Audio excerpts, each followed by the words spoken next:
안녕하세요. 윤수입니다. 오늘은 한 달여 있으면 돌아오는 11월 11일이 농업인의 날입니다. 그리고 농지 투자에서 가장 중요한 농업인이란 무엇이고 농업인이 왜 되어야 하는지에 대해서 함께 생각해 보는 시간을 갖겠습니다. 지난번에도 말씀드렸지만 농지법은 그 목적이 농지의 소유, 이용, 보전 등에 관한 사항을 정해서 가지고 있는 거고, 농지 투자를 하는데 가장 중요한 것은 농지가 어떤 것인지, 재배를 어떤 걸 해야 되는 것인지, 그 다음에 농업인의 조건이 되면 어떤 혜택들이 있는지를 알고 하는 것이 가장 중요한 포인트입니다. 그렇기 때문에 오늘은 그 중에 농업인에 대한 것을 한번 보기로 하겠습니다. 제2조 2항에서 농업인이란 농업에 종사하는 사람 이렇게 하고 있습니다. 그 다음에 시행령에 가서 농지법 시행령에 가서 다시 농업인에 대한 것을 정의를 했는데 1000제곱미터 이상 농지에서 농작물, 다년생 작물을 재배하는 자, 또 1년 중 90일 이상 농업에 종사하는 자, 또 330제곱미터에서 고정식 온실이나 버섯재배사 등 시설을 설치하고 농작물이나 다년생 작물을 재배하는 자, 또 대가축, 중가축, 소가축, 가금은 닭, 오리 이런 거로 말합니다.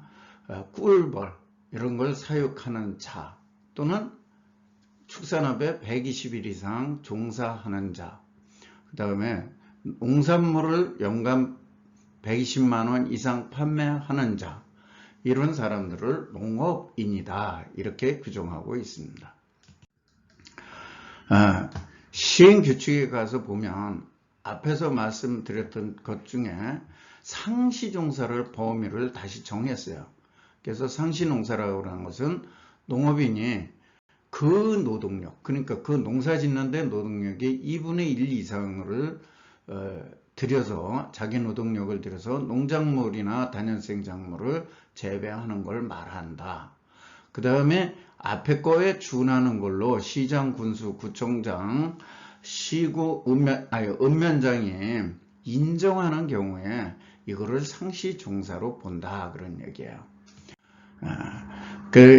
또 하나, 1년 중 90일 이상 농업에 종사하는 자라고 하는 것은 어떠한 경우냐 하면은, 이것은, 1년 중, 개인이 어떤, 저기에 가서 1년 중 90일 이상을, 종사하겠다는 고용 계약을 체결하고 실제로 농사에 참여하였느냐.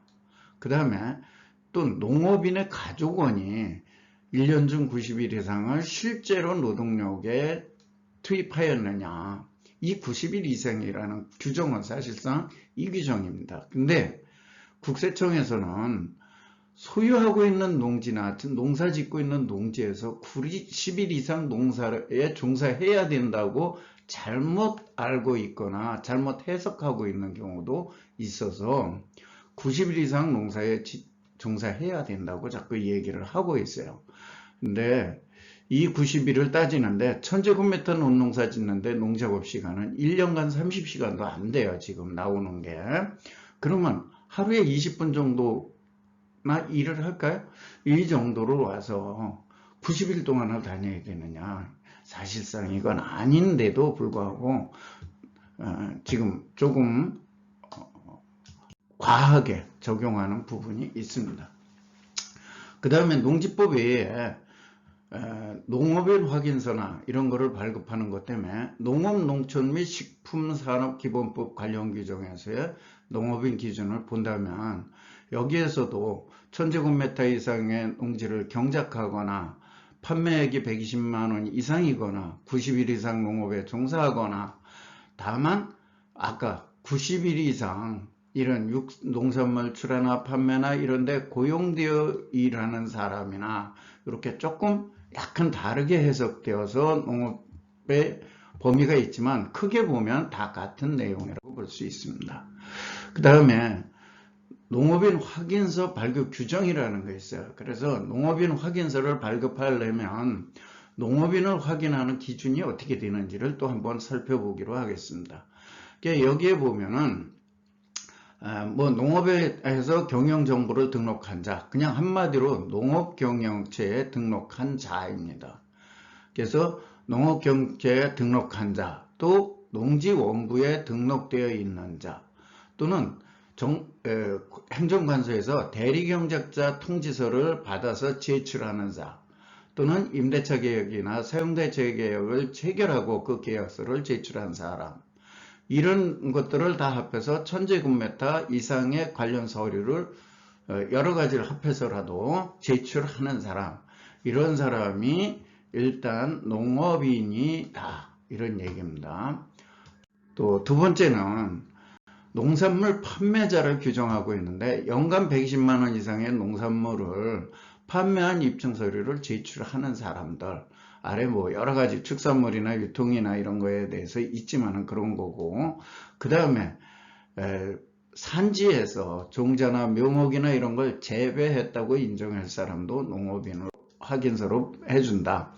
그 다음에 또 하는가, 아까 우리 특수재배자, 뭔 얘기냐면 330제곱미터에서 비닐하우스 이런 데에서 재배하는 사람, 또는 660제곱미터에서 화훼 등 특수작물을 재배하는 사람, 또는 330제곱미터 이상에서 가축을 사육하는 사람, 또 1000제곱미터 이상에서 조경수를 생산하는 사람, 그 다음에 요즘에 많이 하고 있는 곤충을 사육하는 사람, 이것도 농업인이다, 이런 얘기예요.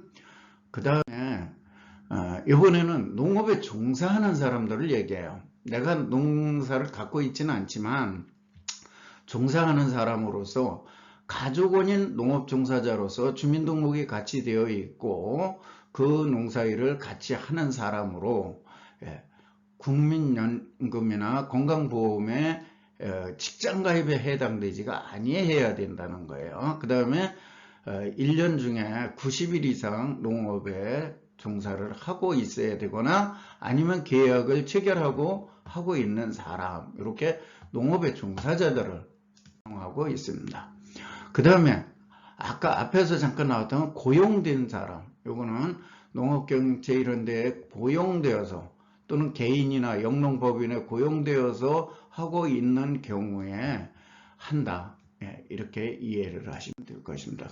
이거를 전체적으로 다시 이제 농업인을 정리를 해보자면 1000제곱미터 이상의 농지나 330제곱미터 이상의 시설에서 농작물 또는 다년생작물을 재배하는 자, 1년에 90일 이상 농업에 종사하고 있는 자, 또 대가축, 중가축, 소가축, 가금, 꿀벌 이런 거를 사육하는 자, 또 1년 중 120일 이상 축산업에 종사하는 자, 농업경영을 통한 농산물의 연간 판매액이 120만원 이상인 자, 농업회사법인에 고용계약을 체결하고 1년 이상 고용된 사람, 다만 대표하고 등기 이사는 안 돼요. 농업회사법인에서.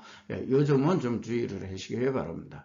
그러면 이렇게 재배하거나 종사하거나 하면은 농업인일 것이냐? 여기에서 이제 그것이 과연 되는 것인가 한번 확인해 보자.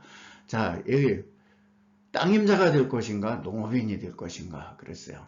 앞에서 그런 조건들을 하고 있다 하더라도, 내가 농사를 짓고 있다 하더라도 외부에 알리는 어떠한 수단을 하지 않고 있다면 이것은 땅임자일 뿐이에요. 농지 소유자이고 농사를 짓는 사람일 뿐이지 다른 데에 내가 입증할 수 있는 길이 없어요. 또 인정을 받을 길이 거의 없다는 얘기입니다.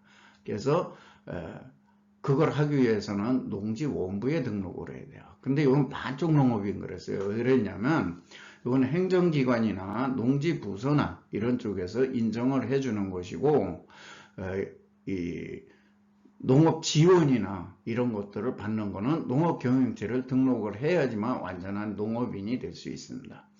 그리고 이왕이면 여기서 한 발 더 나가 조합원에 등록을 하고 정말 상시 농사를 잘 짓고 있어야 진짜 농업인이다.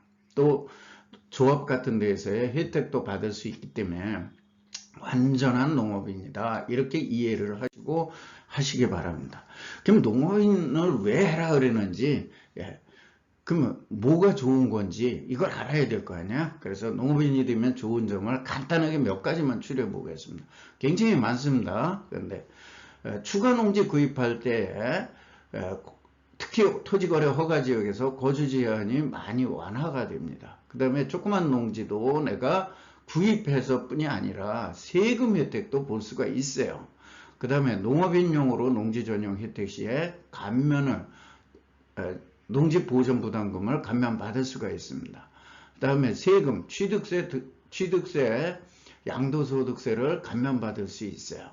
그 다음에 정부 지원에 영농 지원 자금은 물론 건강보험료나 국민연금, 농업인인 본인이나 자녀에 대한 교육비, 또 우리 농업기본 소득이나 또는 직접지불금을 지원받을 수가 있습니다. 그 다음에 농협의 조합원으로 제가 가입을 해라 그랬는데, 여기 하면 농자재단과 출자금 배당이라든가 이용고 배당이라든가 해서 이런 혜택을 받을 수가 있습니다. 그 다음에 정책자금은 농업경영체에 등록이 되면 받을 수가 있습니다. 그 다음에 농업인이 되어서 할 수 있는 게 농지연금 지급 대상 조건이 충족이 미리 되고 농지연금을 나중에 탈 수가 있는 그런 자격을 갖추게 됩니다.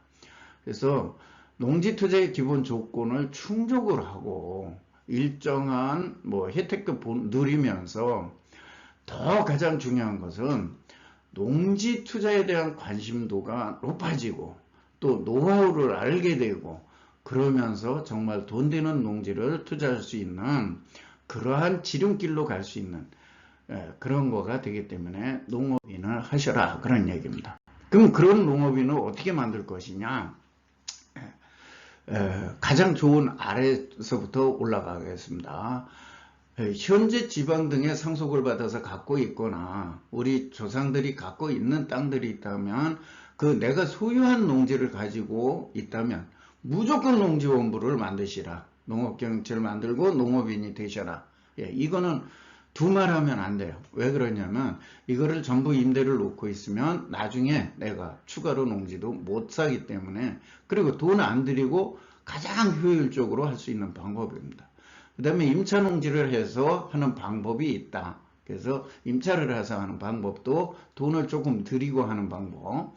그 다음에 나는 이것저것 다 싫다. 그런 것도 없다. 그러면 신규로 농지를 해서 하는데, 이때 비싼 농지, 이런 좋은 농지를 처음부터 하려고 하지 말고 값싼 농지로 농업인 조건을 충족하는 것들을 구해서 하신 다음에 그 다음에 돈 되는 농지에 대해서 그 농업인이 되어 농사를 지면서 노하우와 이런 거를 전부 습득하고 나서 돈 되는 농지를 그 다음에 투자할 수 있도록 이렇게 하시는 거를 권하드립니다.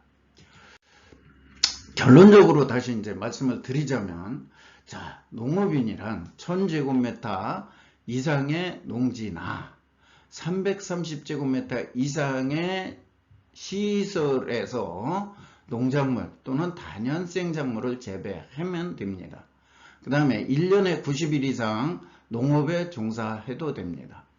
또 가축을 사육하거나 우리 소위 꿀벌을 10군 이상을 사육하더라도 농업인이 됩니다. 근데 사실 지금 가축인 경우에는 전국에 가축 사육 제한 지역이 굉장히 넓게 있어 가지고 그렇게 하기가 용이하지는 않습니다. 특히 도시 근교에서는 굉장히 어려우니까 그 점도 염두에 두시기 바랍니다. 그 다음에 1년 이상 120일 이상 축산업에 종사하는 자, 그 다음에 농업경영을 통한 농산물의 연간 판매액이 120만원 이상이면 되는데, 대부분의 농업인이 된다 하는 것은 이 1번에 1000제곱미터 이상의 농지를 가지고 하는 것이 가장 수월하는 방법이라고 말씀을 드릴 수가 있겠습니다.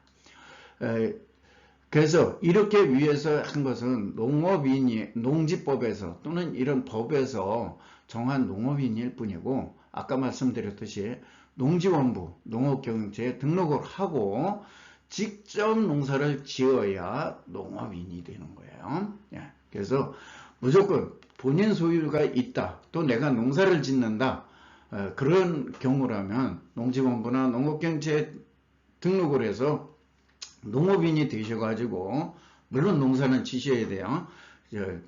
돼가지고 그 다음에 해야 되는 게 지역농축협이나 품목농축협, 인삼조합 등의 조합원이 되신다면은 여러 가지 정부 혜택이나 본인의 혜택, 이런 거를 다 누릴 수가 있을 것입니다. 그리고 아까 말씀드렸듯이 가장 중요한 것은 내가 농업인이 되어 농사를 지어봄으로써 농지 관리에 대한 노하우는 물론이고, 농지 투자를 어떻게 하는 것이 보다 더 가치를 높이고 보다 더 좋은 농지를 구할 수 있고 보다 더 가치 있게 만들 수 있는지, 이런 것들을 배울 수 있는 길이 결국 농업인이라는 것을 하면서 기본적인 노하우를 습득할 수 있기 때문에 반드시 농업인을 먼저 만드시는데 중점을 두시고, 그 다음에 농지에 제대로 된 돈 되는 농지에 투자하는 생각을 가지시기 바랍니다.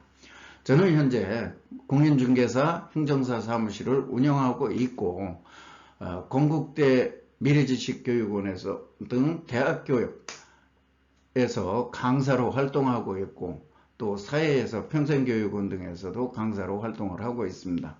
농지투자 OK나 부동산 투자와 부자의 법칙, 한국의 1,000원짜리 땅 부자 등 저서도 발간을 하고 있고, 이렇게 하고 있습니다. 다만 앞으로 여러분들과 좀 더 많은 정보와 지식을 나누기 위해서 이렇게 유튜브 방송을 하게 되었으니까, 앞으로 저와 같이 하나하나씩 배워가면서 향후에 제대로 된 농지 투자를 제대로 알고서 해가지고 돈이 되는, 또 가치 있게 만드는 그러한 나 자산을 키워가는 일을 함께 해갔으면 합니다. 오늘 감사합니다.